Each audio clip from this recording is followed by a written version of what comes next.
Jingle bells, Batman didn't smell, but Superman sure laid an egg. Howdy, howdy, American Texan here, and I love to talk about comics and share the comics that I'm reading, both in the big two and the indies. This channel is all about the stories, the art, the actual comic books themselves. We'll let others talk about the drama and what everyone else is embarrassing themselves with and comic book news.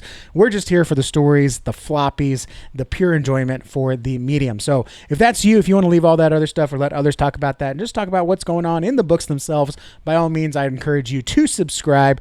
This week in the big two was a lighter week. Last week was a huge week with only two indies and just a whole bunch of Marvel and DC. You can go back on my channel and watch those. But this week we only got, I think it's 6 books, 1 Marvel, 5 DC that I got pulled, 1 DC KO title that I enjoyed, 1 Black Label that I did not enjoy, but 1 that was a super 5 out of 5. So let's go over to the table and let's talk about the comics that I read this week. All right, so here are the thinner stack of books from the big two this week. Only 1 Marvel book that I read this week, which is Daredevil and Punisher #2 by Jimmy Palmiotti and illustrated by Bianchi.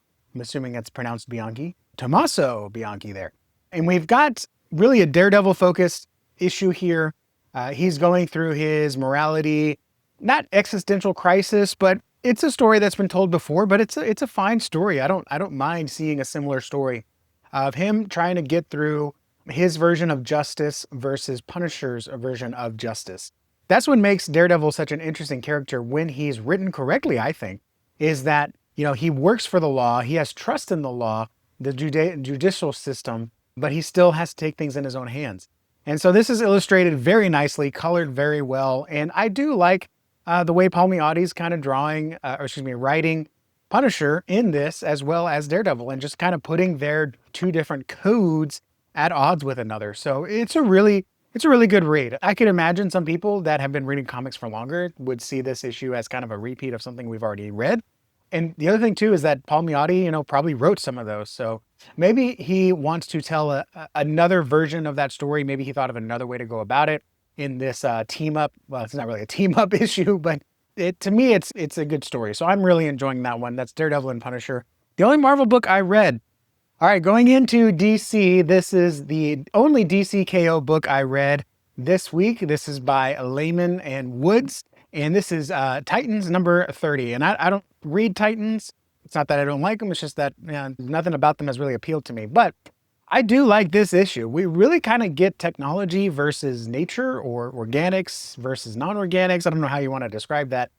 Really fantastic art here by this Wood illustrator here. And let's see here, we got the page here.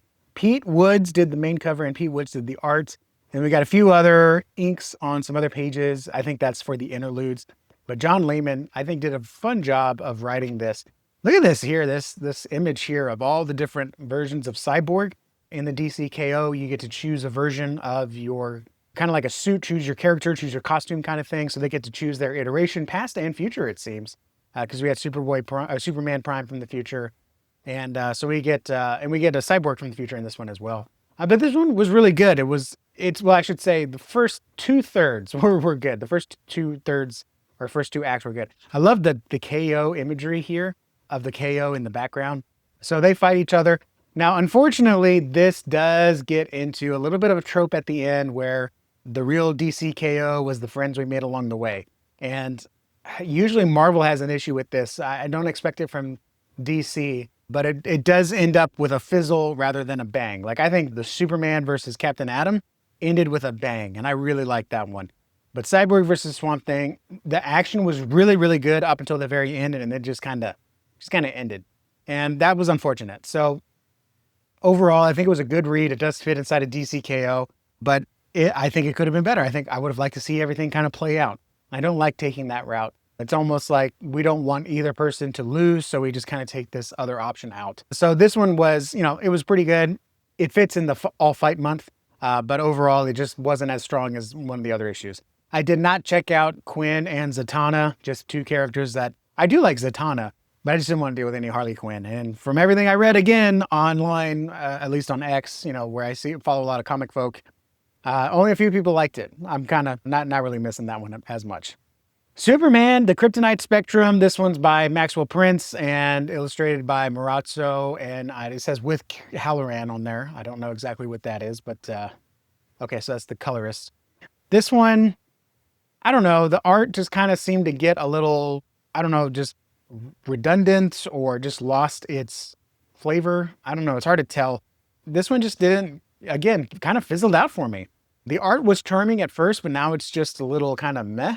Look at this. It doesn't, I don't know. It just doesn't fit here. I think that looks nice. That little panel there. That's pretty cool. And then we get reminded here too that Lois is like ready to move on. And that's just, I like Superman and Lois.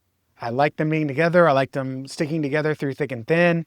And this is just a reminder that Superman never dies or Superman is eternal. I don't know. Superman is forever and Lois is going to outgrow him. And so rather than grow old, at least Lois growing old with Superman, she's like, nah, I'm ready to go do my own thing. I didn't care for that at all. We get basically a recap of all the Kryptonites as Lex uses all the Kryptonites against Superman. And then Batman puts together a special concoction for the final battle. And then it takes a really weird twist and it ends in a really weird way. And I don't want to do complete spoilers. If you want to talk about it, we can talk about it in the comments. But man, I did not care for the way this ended. This kind of really fizzled out. This series is going in the return box, the long box that I have that I fill up and then sell back to the comic shop. Just did not speak to me. I think I had an interesting concept of a story, just didn't execute in the way that I would like. I don't think it's a bad book, but it just is not the story that I wanted. So if you liked it, hey, nothing wrong with that. This is another one that I enjoy that a lot of people don't, and that's Superman Unlimited. Now, this one is written by Dan Slott, and this one is also co-written by Jeremy Adams, I'm assuming because he's writing all the Green Lantern stuff, which I like that. If you're going to bring in Green Lantern into Superman Unlimited, why not bring the Green Lantern writer to keep the writing kind of the same? And this is illustrated by Meyer as well.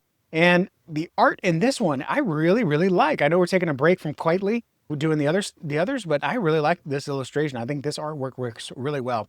And this is a decent story, but it does suffer from Dan Slott's one-liner pokes at things, and just it takes you out of the moment. Like hey, we finally got a spaceship, and we can take private citizens out to deep space, and then a pilot's like, oh, if they can afford it, and it's like, oh, you didn't. It's just dumb. We do get this funny thing here of Guy Gardner getting his bowl cut with his Green Lantern things. I can see some people eye rolling at that. I thought it was funny. Guy Gardner is kind of funny here. A couple of panels here, he got a weird drawing, but I think it's good. And then we get Lois going on the spaceship as well. Toyman made the spaceship. It gets a little comic booky, and it kind of ends a little Silver Agey, but since the whole book is set up as like a modern style comic book with the framing, the storytelling, the pacing, for it to take a Silver Age outro and resolution just didn't match. Like either the whole thing needs to be just Silver Age convenience and just, enjoy the comic book for what it is, or try to tell a story, try to, show a perspective or whatever. And then when you try to do that and then end it with a convenient, all too convenient ending, it just doesn't work. So I think I still think it was a nice issue. I love the illustrations in it, but the writing just kind of wasn't all there. The Green Lantern stuff was great. The Guy Gardner stuff was great. But the Superman and Lois things, it suffered almost from trying to be too quippy. It was a little too quippy on the dialogue, kind of like Marvel. So not enough to really ruin the series or take me out of it. I do think it was a nice one and done story. But the writing itself just got in its own way. It's kind of like you tell teachers, like, hey, teach, but don't try to reinvent the wheel. Don't get in the way. Let the students learn, let people enjoy. Okay. Anyways, going into Batman Superman's World's Finest, I didn't think that this would be as controversial as it is on X, but some people love it, some people hate it. This is by Mark Waid and illustrated by Gutierrez, and I did like this issue a lot more than the first issue introducing this arc with the Lex Luthor and Joker amalgam. I mean, it is pretty scary there. And so we have Batman and Superman teaming up, trying to figure out how to take down, they're both their arch enemies, amalgam together. So we do get slight spoilers here in case I turn the page. We do get another amalgam. You can imagine who that is. Yep, there it is. You do get Batman, Superman amalgam there. And I think it's interesting. I thought it was really good what they did. The powers combining as well as their weaknesses combining was an interesting choice. but also their weaknesses are only half as weak together. So I'll let you kind of figure out what that is if you're not reading it.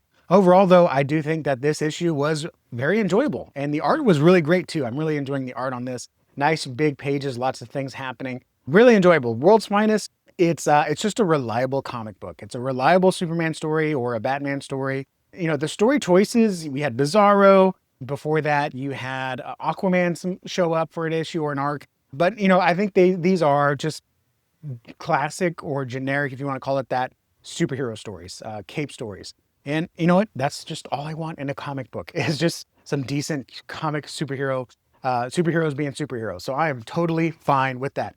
But my pick of the week, saving it for last, no surprise if you know my style, Batman Second Night, Issue 2, Black Label, big old premiere size. I don't know, is it premiere size or is it magazine size? I believe this is only coming out once a quarter, but that's fine. So it's written by Dan Jurgens and illustrated by Mike Perkins and colored by Mike Spicer, who is a colorist on a lot of books that I like. We get this mysterious figure here at the beginning, and I'm very glad they didn't spoil who this mysterious figure is, although we might spoil it here just because of, you know, where he is hinted at and then full on revealed in the page turns here. So spoiler warnings if you haven't read this one yet. But I really like this Gotham that they're drawing, illustrating. It's just so 1920s pulp almost. And the city is really fleshed out. So we've got Scarecrow, who is just menacing. Batman, who's like on his, who's like literally about to die almost, has to call it quits early. And then you get classic Superman. Look at this. It's like the old 40s cartoon. I had that tape, man, of the six, I think it was 6 episodes of that very first Superman cartoon, and I wore that thing out. I even got my son watching it now. He's enjoying it. So I love that classic Superman look there. It does seem like they're making him fly and instead of just leaping tall buildings. But look at this Scarecrow. Oh my goodness, it's just wild. And all the art looks like this. It's great. Now, not a lot of action, a lot of world building, a lot of character building, but the last few pages where there is action, it's really well done. So I really, really enjoy this one. This is, again, you got to sit down for 30 minutes, 45 minutes, just soak it in, enjoy it. Characters are well written. No weird apology to the temple priest, whatever you call them, in the Jewish temples that kind of took 2 pages out of the last story and just was really odd. None of that in this one, you know, just straightforward to the story. Although that I guess rabbi comes back in this one, but he actually plays a very good part in this here. So yeah, and I really enjoy the relationship between Bruce and his actress girlfriend. I really, really enjoy this. So you've got Superman showing up, but he's not center stage. It's not quite World's Finest. It is a Batman story, and it ends in a really fantastic like fight, and it's kind of cliffhangery. So Batman Second Night, man, 5 out of 5. The art was beautiful. The writing was perfect. The story is very interesting where it's going in this 1920s Depression era. Things are getting worse. Gotham is getting more desperate. Gotham really is a character in this. So if you like Gotham as a character, it is very much characterized in this one. So if you're a fan of Gotham, so to speak, great book to read as well. So 5 out of 5 pick of the week. So there you have it. Batman Second Night, a fantastic read. I really enjoy this. If you like Batman staying true to kind of who he is, but just taking place in a different era, this isn't trying to change Batman or make a different version of Batman. It's just, hey, what if Batman was around during the Great Depression? I really, really enjoyed that. So thank you guys for watching. Like and subscribe if you like the video. Subscribe if you want to see more. I will have the indies of the week next week, and that one will be a lot longer because there are a lot of indies to get through. Thank you guys for watching. Your time and attention mean the world to me, and I'll see y'all in the next video. Adios.